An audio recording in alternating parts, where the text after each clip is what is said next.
everyone, welcome back to another video. So in this video I'll tell you how to fix iPhone stuck on verifying update. Many users who are installing iOS updates are experiencing an issue where a spinning pop-up indicator message saying verifying update appears stuck on screen. This is fairly common issue that is somewhat annoying because the iOS update is verifying the entire iPhone is unusable. Fortunately, fixing the problem of stuck on verifying update is that simple. In this video I'll explain why iOS stuck on verifying update and show you how to fix the problem. But first, subscribe to my channel for more upcoming videos and hit the like button. So let's start the video without wasting any time. So the first step is force restart your iPhone. The first thing you should try when your iPhone is stuck on verifying update is to force reboot the iPhone.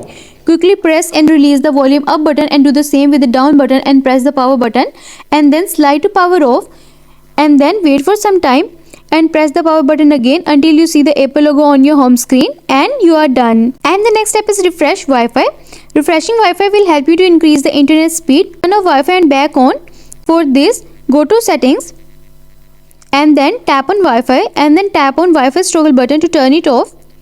Next, wait for 30 seconds to 1 minute and then tap on its toggle button again to enable it and you are done. And the next step is enable and disable airplane mode. For this, go to settings and then tap on airplane mode toggle button to enable it. Wait for some time and then tap on it again to disable it and you are done.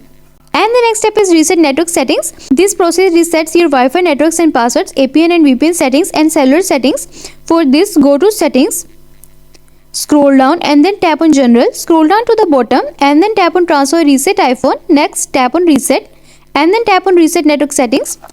It might ask you to enter your passcode, so enter your passcode and follow the on-screen instruction to reset network settings and you are done. And also, the verifying update message is not always an indicator of anything being stuck, and it is perfectly normal for that message to appear on the screen of updating iPhone for a while. This process can take a minute or two as the Apple servers are contracted. So the first step is to simply wait a while and let the update verify as usual, not intervene, and you are done. I hope this solution will fix your issue of iPhone stuck on verifying update, and also let us know in the comments below if you have any questions. Thanks for watching. See you in the next video.